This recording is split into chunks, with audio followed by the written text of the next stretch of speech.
జై తెలంగాణ. రేవంత్ రెడ్డి గారి కథ కూడా గట్లే ఉన్నది. ఎందుకంటే ఓదికి ఇక్కడ 7 రైతుల ఆత్మహత్య 48 గంటల్లో 8 మంది కూలీలు ముఖ్యమంత్రి గారి సొంత జిల్లాలో అక్కడ సొరంగంలో ఇరుక్కొని పోయి ఉన్నారు. ఇది ఏది సోయి లేదు ఆయన మాత్రం ఆయన పాటికి ఆయన ఇవాళ చక్కర్లు కొడుతూ గాలి మోటార్లు తిరుగుతూ గాలి మాటలు చెప్తూ మళ్ళీ ఢిల్లీకి పోయినట 36సారి. ఇప్పుడే కనీసం రాష్ట్రానికి హోంమంత్రి లేడు, విద్యాశాఖ మంత్రి లేడు, సంక్షేమ శాఖ మంత్రి లేడు, అవి కూడా నియమించుకోలేని అసమర్థుడు ఈయననట. పెద్ద పెద్ద మాటలు, కేసీఆర్ను మాయం చేస్తా అంటాడు, కేసీఆర్ ఆనవాళ్ళు లేకుండా చేస్తా అంటాడు. తెల్లారి లేస్తే కేసీఆర్ జపం చేయని రోజు ఉండదు, కేసీఆర్ జపం చేయని రోజు ఉండదు. నోరు ఇప్పితే నోరు తెరిస్తే కేసీఆర్ తప్ప ఇంకోటి యాదికి రాదు. నిద్రలో కూడా కేసీఆర్ యాదికి వస్తాడు, అది కూడా పక్క. ఇలా రేవంత్ రెడ్డి గారి ప్రభుత్వం వచ్చి ఒక 450 రోజుల దాకా అవుతా ఉంది. 450 మంది రైతులు రోజుకొక్కరు చొప్పున చచ్చిపోయింది ఈరోజు వరకు ఆత్మహత్య చేసుకొని. మనం ఆలోచించాలి, మరి కేసీఆర్ ప్రభుత్వంలోనేమో ఈ పరిస్థితి లేకుండే.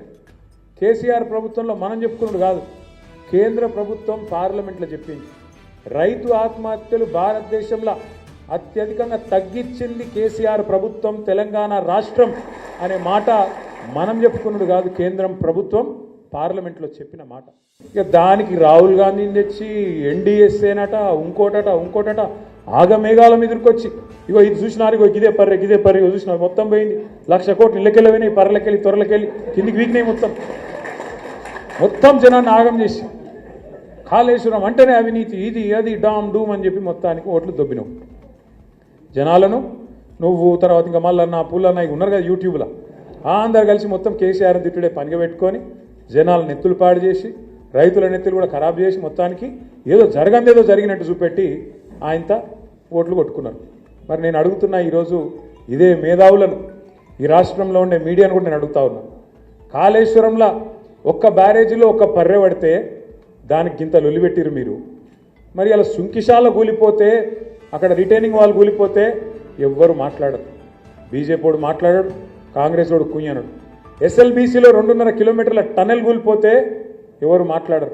పెద్దవాగు ఖమ్మం దగ్గర కొట్టుకపోతే, ఆ బ్రిడ్జ్ కొట్టుకపోతే ఎవడు ఎన్డీఎస్ఏ మాట్లాడాడు, ఎవడు ఎన్డీఏ మాట్లాడాడు. చూడండి, ఇలా రేవంత్ రెడ్డికి రక్షణ కవచంలాగున్నది ఎవరో కాదు, బీజేపీ. నేనేదో ఉత్తగా చెప్తలేను ఈ మాట, లేకపోతే మేడిగడ్డల పర్రె పట్టింది అని రేవంత్ రెడ్డి అనగానే తెల్లారి వరకు వాడొచ్చి వాలిపోలే గద్ద లెక్క. బీజేపీ ఎన్డీఎస్ఏ అని వస్తుంది, నేషనల్ డ్యామ్ సేఫ్టీ అథారిటీ. వస్తాడు, వచ్చేది ఇట్లా చూసినట్టు చూసి తెల్లారి వరకే బీజేపీ ఆఫీస్లో ఒక రిపోర్ట్ తయారు చేసి ఇక్కడ ప్రజల మీద వేసి ఎలక్షన్లలో గోల్మాల్ చేసి. మరి ఇలా ఎస్ఎల్బీసీలో టన్నల్ కూలి దాదాపు 72 గంటలు అవుతాను. ఎందుకో రాడు, మరి ఎన్డీఎస్ఏ రాదు, ఏ బీజేపీ మాట్లాడాడు, ఎవ్వరి నోరు పెగులుతలేదు. కిషన్ రెడ్డి మాట్లాడాడు, బండి సంజయ్ అన్నాడు. ఎందుకు, ఏమొచ్చింది ఇబ్బంది మీకు?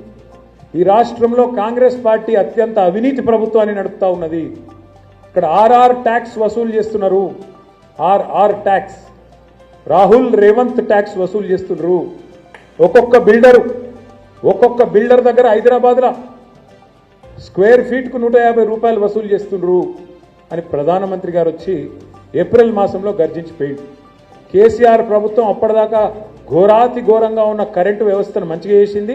24 గంటల కరెంట్ ఇచ్చేటట్టు అద్భుతంగా, రైతులకు ఉచితంగా ఇచ్చేటట్టు అద్భుతమైన ఏర్పాట్లు చేసింది.